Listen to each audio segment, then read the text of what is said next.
Jessa, POV. Kinabukasan, pagarating ko sa ospital ay nilagay ko kagad ang aking mga gamit sa locker room at nagdiretso ako sa nurse station. Parang kinurot ang puso ko ng matanaw mula sa aking kinatatayuan na magkausap sina Alexus at Doktora Elvira sa receiving area. Nakita ko pang hinawakan ng babae ang braso ni Alexus. Ang touchy nila ha, sa isip-isip ko. Napaismid ako at nagpatuloy sa paglalakad. May padonat pa siyang nalalaman pero lantara naman kung paano sila maglandian. Pinagbabawalan niya ako sumama sa ibang lalaki pero sila pwedeng maghawakan. Ang aga-aga parang masisira yatang araw ko. Kaya inabala ko na lang ang aking sarili sa pag-aayos ng mga gamot na dadalhin para sa pasyente. Chinek ko isa-isa kung kumpleto mga gamit ko. Isa-isang nagsidatingan ng iba ko pang mga kasamahang nurse. Pagtunghay ko ay kakaibang ngiti ang binato ng mga ito sa akin. Mga nakahalukip-kip pa sila at naniningkit ang mga mata. May pa-burger at pasoda si Dr. Anderson nung makalawa. Anong meron ha? Ani Judith. Ang totoo hindi ko rin alam dahil hindi ko pa nakakausap si Sky. Kaya hindi ko pa naitatanong kung para saan ang pagkain na pinadala nito. Malay ko, sagot ko. Hindi ko naman talaga alam eh. Magkakilala pala kayo. Wala kang binabanggit eh, palagi naman natin siyang pinag-uusapan. Pag-uusisa pa nila. Hindi ko naman alam na si Dr. Anderson pala si Sky. Wow, first name basis pa. Tapos siya, love ang tawag sa'yo. Ganun ba talaga kayo ka-close? Baka magselos niya si Doc Alexus. Mukhang uulanin pa yata ako ng tanong ng mga to ah. Bakit naman siya magsiselos siya naman tong nagpakilala sa amin? Mabilis kong sagot pero sandali ako napaisip kung bakit yun ang sinabi ko. Pwede ko namang sabihin na hindi totoong kami ni Alexus kaya walang selosong magaganap. Nang tumunog ang alarm ko, hudyat na malapit ng painumin ng pasyente, nagpaalam na ako sa kanila. Sa hallway ay nakasalubong ko si Dr. Sky. Good morning, love. Bati ka agad dito sa akin. Ginantihan ko siya ng ngiti. Good morning, Doc. Bati ko rin. Salamat nga pala sa paburger ng isang araw. Birthday niyo ba? Patuloy ko, narinig kong napatawa si Sky. Nagustuhan mo ba? Tanong nito. Ay, kay Doc Alexus niyo po itanong dahil siya itong kumain ng burger ko. What? Inagaw niya sa akin kaya hindi ko natikman. Pagkakwento ko, kita ko sa mukha ni Sky na napangiwing mukha nito. Natatawang hindi makapaniwala at parang nag-iisip. Maya-maya pa'y ngumiti ng maliwalas. Sige Doc, una na ako. Paalam ko dito at nilagpasan ko na siya. Love, wait! Tawag nito sa akin. Bago pa man ako nakalingon sa kanya na sa tabi ko na siya. Pwede ba kitang yayain mamaya na mag-lunch? Tanong nito. Po, may trabaho pa po kasi ako mamaya eh. Tanggi ko. Diyan lang naman sa Steria Restaurant sa tapat ng hospital. Hindi tayo lalayo. Pangungumbinsi pa nito. Napaisip ako sa sinabi niya. Balita ko masarap ang mga pagkain doon pero hindi pa ako nakakapasok sa loob dahil medyo may kamahalan. Napangiti ako sa alok ni Sky. Mahihiya pa sana ako pero I changed my mind agad-agad. Tutal alam naman niyang malakas akong kumain eh. At saka sayang ang grasya. Sige ba Doc? See you mamaya. Yun lang at umalis na ako. Iti-text kita. Narinig ko pang pahabol nito. Tumango naman ako na sigurado kong nakita niya. Nang makalayo to'y si Alexis naman na nakita kong papalapit sa akin. Nakakunot ang noo nito. Ano na naman kayang problema ng lalaking to? Hindi siguro siya nakakiss sa dream girl niya ngayong umaga. Anong pinag-usapan niyo? Bungad nito sa akin. Nilingon ko siya at tinaasan ng kilay. Siya kaya ang tanungin ko kung anong pinag-usapan nila na sweetheart niya. Kesyo ayusin daw ang relasyon namin pero umagang-umaga iba na kagad ang kinukumpuni niya. Wala ka na doon. Inisasagot ko sa kanya tuloy-tuloy ako sa paglalakad. Hinawakan niya ako sa kamay upang pigilan sa paglalakad. Ano nga? Ulit nito sa mas mariing boses. Nilingon ko siya tinignan sa mata. Secret, nakangisi kong sagot. Mas dininan pang lalo ni Alexis ang pagkakahawak sa akin. Sasabihin mo ba o? May date kami. O, okay na? Bitawan mo na ako. Tugon ko. Inigas ko ang aking braso upang bitawan niya. Lumuwag naman ang pagkakahawak nito, kaya mabilis akong lumayo. Hindi kita pinapayagang makapag-date kahit kanino. Pinalagpas ko lang ang blind date mo kahapon dahil late ko na nalaman. Kung hindi pa tinawag ni Kuya sa akin. Ah, kaya ka pala nandun kahapon. Kunwari ka pang may ka-meeting. Stalker ka? Tala ko sa kanya. Anong stalker? Boyfriend mo ko. Boyfriend mo mukha mo, sabi ko at tinalikuran siya. May boyfriend bang umagang-umaga nakikipaglandian sa ex? Subukan mo sumama kay Sky. Makikita mo. Pahabol ni Alexis na parang nagbabanta. Okay, gusto kong makita yung sinasabi mo. Nagahamon kong tugon at mabilis na naglakad papalayo sa kanya. Siya namang dating ni Martha na humahangos papalapit sa akin dahil makakasama ko siya sa pag-rounds. Ang saya mo bati nito. Siyempre, may date ako eh. Nilakasan ko pa para marinig ni Alexis. Talaga? Tanong ni Martha. Joke lang, bulong ko sa kanya. Sus, akala ko pa naman may date kayo ni Doc Alexis. Ingos nito. Bakit naman kami magdi-date nun? Nakanguso kong tanong. Hindi ba talaga kayo? Nung isang araw lang pinagkakalat mong kayo na. May sapi lang ako noon. Nang oras ng tanghalian ay nagtungo ko sa locker room upang kunin ang aking bag. Binuksan ko ang aking cellphone at nabasa ko message ni Sky na magkikita kami sa Osteria Restaurant na sinasabi nito. Habang nagbabasa ay naka-receive muli ako ng text message mula sa kanya. Nasa Osteria na daw ito, kaya dali-dali akong lumabas. Jezabel, sabay na tayo. Ani Martha, naku, pasensya na, may kausap kasi ako eh. Kailangan ko siyang puntahan. Hingi ko ng paumanhin dito. Ganun ba? Sige, kita na lang mamaya. Huwag kang magpapakalayo, baka malate ka. Anito, diyan lang naman kami sa bagong tayong Italian restaurant sa tapat, sa Osteria. Ililibre daw ako ng kaibigan ko. Sige na, una na ako. Naghihintay ng kaibigan ko eh. Mabilis ako naglakad papalabas ng hospital. Nagmamadali ako dahil nahihiya ako na paghihintayin si Sky. Kahiya naman, libre na nga ako, late pa. Humahangos akong pumasok sa restaurant. Nakita ko kagad si Sky na nakaupo na. Kumuway ito sa akin. Kinawayan ko rin siya at nginitian. Pasensya na, pinaghintay yata kita. Bakit kasing aga mo? Wika ko pagkaupo. Natawa naman si Sky. Sa sinabi ko, wala naman akong ginagawa kaya dumiretso na ako dito. Tugon ni Sky. Dumating ang waiter at tinabot sa amin ng menu at umorder na rin agad kami. Nagkwentuhan kami tungkol sa trabaho at mga katrabaho namin habang naghihintay ang aming order. Masayang kausap si Sky, hindi siya boring kasama at ang pinakagusto ko sa lahat ay binibili niya lahat ng jokes ko. Okay na sanang lahat pero hindi pa man dumarating ang aming appetizers ay tumunog ng telepono ni Sky. Saglit siyang nag-excuse sa akin at sinagot ang tawag. Sinundan ko siya ng tingin at hindi nakawala sa akin ng mga mata ang pagbabago ng kanyang reaksyon. Kanina lang ay relax pa to ngunit bigla to naging seryoso at napuno ng pag-alala ang kanyang mukha. Sigurado ka? What's his current status? Kahit may ingay sa loob ng restaurant ay rinig ko pa rin ang boses ni Sky. Tumingin to sa akin at tila nag-iisip ng malalim. Ilang saglit pa ay huminga ito ng malalim at bumalik sa pwesto namin habang hawak pa rin ang kanyang telepono. Pasensya na talaga love, kailangan ko lang talagang bumalik sa ospital.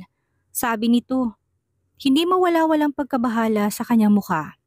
Yung pasyente ko kasing si Mr. Lopez, kalalabas niya lang ng ICU, biglang nagkaroon ng complication. Napansin nilang parang may fluid overload at shortness of breath. Hindi ko basta pwedeng ipagsawalang bahala yun. Naunawaan ko naman agad ang sitwasyon. Ano ka ba? Pareho lang tayo nagtatrabaho sa ospital. Trabaho natin to. Sige na, puntahan mo na siya. Baka mapano pa siya. Thanks for understanding. Pasensya na talaga. Babalitaan na lang kita mamaya kapag okay na. Bago to umalis ay tinawag itong waiter at biniyaran niya kagad ang mga in-order namin sa katuluyang umalis. Habang naglalakad siyang palabas ng restaurant ay nakahinga ako ng maluwag. Akala ko talaga ako na magbabayad ng in-order namin. Buti na lang at binayaran niya. Ilang minuto pa lang mula na umalis si Sky, pinag-isipan ko kung anong gagawin sa mga in-order nito. Habang nakatingin pa ako sa appetizers na mukhang hindi ko kayang ubusin mag-isa, ay pumasok sa loob ng restaurant na napakapamilyar na mukha. Si Alexis. Nagpalingalingat at alam kong nakita niya kaagad ako. Nang makalapit sa pwesto ko'y parang nagulat pang kanyang mukha nang makita ako. Late reaction lang? Jessa, anong ginagawa mo dito mag-isa? Tanong nito na parang nagtataka. Mas lumapit pa siya sa akin. Ikaw, anong ginagawa mo dito? Ganting tanong ko. Meron sana akong ka-meeting dito pero na-cancel. May kasama ka ba? Oo, si Sky. Sagot ko't bahagi ako na pabuntong hininga. Kaso kailangan niyang bumalik kaagad sa ospital. Meron daw emergency ang pasyente niya. Ganun ba? Total, nandito na rin naman ako. Samahan na lang kita para hindi ka naman mag-isa. Sayang, masarap pa naman ang pagkain dito. Nag-aalangan man ako ay hinayaan ko na lang siya. Hindi ko naman pag-aari ang restaurant. Total hindi ko rin mauubos ang pagkain. Dumating ang order ko. Ganon din ang in-order ni Sky. Kakainin ko na lang yan. Sayang naman. Presinta ni Alexus. Mukhang hindi na rin naman darating si Sky kaya hindi ko na siya pinigilan. Napailing na lang ako habang tinitignan siyang kumakain. Nagtataka ako dahil ibang reaksyon nito ngayon. Parang ang ganda ng kanyang mood kahit na alam niya si Sky talagang kasama ko. Samantalang kaninang umaga lang, pinagbabantaan niya ako na huwag sasama kay Sky. Tapos eto parang kaming dalawa pa ngayon ang nagde-date. Ang lakas talaga kay Lord ng lalaking to. Pagkatapos namin kumain ay bumalik na kagad kami sa ospital. Pagkarating naming dalawa sa ospital ay nakasalubong namin si Sky na tila nagmamadali at mukhang naiirita. Hindi nakawala sa akin paningin ng matalim na tinging ibinato nito kay Alexus na may halong iritasyon. Mabilis lang yun pero kitang-kita ko. Kunwari na lang hindi ko napansin. May problema kaya sa ospital? Sky, bati ni Alexus. Kabaliktaran ni Sky, malawak ang iting binigay ni Alexus sa kanya. Akalain mo, nagkita kami ng girlfriend ko nang hindi sinasadya. Parang destiny, nakakatawa, hindi ba? Nakangiting saad ni Alexus. Nilingon na tinignan ako ni Sky. Okay na problema ng pasyente ko, anito sa mababang tono. Normal lang naging resulta ng ABG test niya.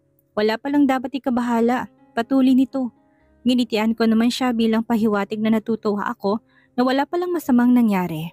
Muling binalingan ni Sky si Alexus. Mabuti at nagkita kayo.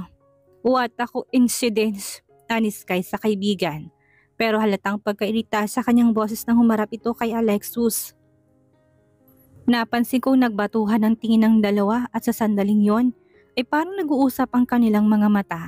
Parang may tensyon sa hangin na tila napakabigat pero hindi ko naman naunawaan.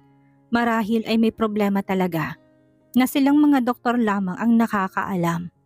May mga ganito kasing pangyayari na sila lang mga doktor ang nakakaalam at kaming mga nurse naman ay huli palagi sa balita. Hindi na ako nagpaalam sa dalawa, total ay may sariling mundo na sila. Na out of place lang ako. Feeling ko tuloy akong third wheel sa aming tatlo. Hindi ko na alam kung anong kanilang pinag-uusapan dahil nilayasan ko na sila. Sinalubong naman ako ni Martha na ngayon nakalapit na sa akin. Hoy, nakita ka ba ni Doc Alexus? Tinatanong kasi niya kung saan ka nag-lunch kaya sabi ko nagpunta kayo na kaibigan mo dyan sa Osteria. Nito. Kunot-no ako na patingin kay Martha. Nilingon ko ulit ang dalawang doktor. Para ngayon lang yata nila na malay nakalayo na ako at mukhang nagulat pa sila. Nawala na ako sa tabi nila. Sabay pa nga silang napatingin sa akin bago ko tumalikod at sumabay kay Martha pabalik sa duty namin. Alexus POV. Alam kong hindi ka interesado kay Jessa but I'm just letting you know. Mom set up a blind date for her and she's here at the restaurant. Napabalikwas ako sa kama nang marinig ang sinabi ni Kuya Douglas. Wala akong pasok ngayon at minabuti kong magpahinga ngayon dahil ilang araw na rin akong halos walang tulog dahil sa trabaho sa ospital at mga business meeting na kailangan daluhan. Damn it, napapamura ako habang nagmamadaling nagbihis. Talagang tinotoo ni Mami ang sinabi nito kay Jessa. Ito namang si Jessa talagang pumunta pa. Binalaan ko na siyang hindi siya pwedeng magpaligaw o makipagkita sa ibang lalaki. Inuubos niya talagang pasensya ko. Halos paliparin ko ang sasakyan para makarating agad sa address na sinasabi ni Kuya Douglas. Kapag nakita ko nakikipag-blind date siya, hihilahin ko talaga siya palabas ng restaurant na yon. Huwag niya sabihin hindi ko siya binalaan. Matapos kong ipark ang sasakyan ay nagmamadali kong tinahak ang loob ng restaurant. Sila agad ni Moirang nakita ko. Mukhang hindi pa dumarating ang blind date nito. Lihim akong nagdiwang. Pinakalma kong aking sarili. Naglakad ako ng normal na kunwari hindi ko sila nakita. Nilagpasan ko sila at nagtungo ako sa restroom. Natawa ako sa aking sarili dahil nagmamadali ako nagpunta dito sa restaurant nang walang kaplano-plano. Ang bala ko lang ihilayin si Jessa palabas ng restaurant, wag lang matuloy ang lintik na blind date na yon. Pero nadatnan ko sila ni Moira na nagtatawanan kaya napadiretso na lang ako dito sa loob ng restroom. Paglabas ko nakasalubong ko isang waiter na munti ko na bang makabangga. Bigla ko may naisip. Tinawag ko ang waiter at kinausap. Babayaran kita ng 10,000 pesos. All you have to do is just send a text message. Nalaki ang mga mata ng waiter at kagad na pumayag. Tinype ko kagad ang fake message na kunwari galing sa admin ng ospital na sinasabing nawawalang report niya at kailangan to ngayon dahil may surprise audit. Isasend mo lang yan sa number na to, saad ko. Ibinigay ko ang number ni Jess sa waiter. Yun lang po ba, sir? Tanong ng binatiling waiter.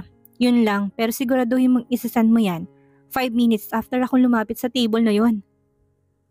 Tinuro ko sa kanyang pwesto ni na Moira at Jessa. Sinundan naman niya ng waiter ng tingin. Areglado, boss.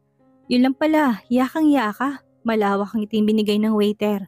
Binayaran ko muna to ng 5,000. Kapag nagawa mo ng tama, saka ko ibibigay ang natitirang 5,000. Copy, sir. Anito. Iniwan ko na to at nagtungo ako kina Jessa. Nagkunwari pa akong nagulat na nakita sila at nang tanungin ko anong ginagawa ko dito, ay sinabi kong kasali dapat ako sa business meeting ni Kuya Douglas. Ngayon pa lang ay natatawa na ako na hindi matutuloy ang blind date ni Jessa. Hindi ko mapigilang matawa kaya nagkunwari na lang akong kinikiliti si Baby Karen at nakikipagtawanan dito. Kitang-kita kong pag-alala ni Jessa nang mabasa ang text message na na-receive. Nang mapalingon ako sa direksyon ng binatilong waiter at suminyas ito ng thumbs up at ngiting-ngiti. Nagmamadali nagpaalam si Jessa kay Moira upang magpunta sa ospital kaya sinundan ko siya. Nang madaanan ko ang waiter ay pasimple kong inabot ang pahuling bayad na 5,000. Worth it ang halagang ibinayad ko dahil hindi natuloy ang blind date na sinet up ni Mommy. Kinabukasan, maaga akong pumasok sa trabaho. Una kong ginawa sa aking routine ay binabasa ang medical reports ng mga pasyenteng nasa listahan ko sa opisina. Nang matapos ay lumabas na muna ako para bumili ng kape sa coffee shop malapit sa ospital. Agad din naman akong bumalik, nakasalubong ko si Elvira sa labing nakangiti na kaagad sa akin. Good morning, Alexus. Good morning, kaswal kong sagot. Lalagpasan ko na sana siya nang hawakan niya ako sa braso para pigilan. Wait, pigil nito sa akin kaya huminto ako, tinarap siya. Malapit ng high school reunion natin, pupunta ka ba? Tanong nito sa akin. High school classmate ko si Elvira at nung kami unang nagkakilala. Transferee siya noon, mag-graduating na kami at naging kami lang nung college. I'm not sure, tugon ko.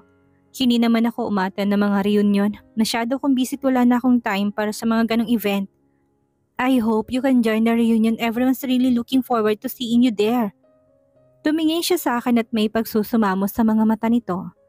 Pag-iisipan ko pero hindi ako nangangako, tugon ko. Umaliwalas naman ang mukha nito. Kapag hindi ka nagpunta, sigurado ako nakukulitin nila at tatanungin kung nasan ka. Alam kasi nilang magkatrabaho tayo at naging tayo. Anito't matamis na ngumiti. Sa isang sulok ng mata ko'y parang natanaw ko si Jessa, binalingan ko si Elvira. Titingnan ko muna ang schedule ko. Kung pupunta man ako, isasama kong girlfriend ko. Yun lang at nagpaalam na ako. Nagmamadali ako naglakad para sundan si Jessa dahil parang nakita ko talaga siya. Tinumbok kong daan patungo sa nurse station at siguradong doon na siya pupunta. Hindi nga ako nagkamali. Malayo pa lang inatanaw ko na kagad siya pero kausap nito si Sky.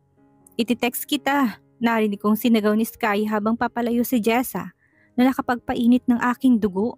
Mas lalo pa akong nainis nang tumango pa itong si Jessa.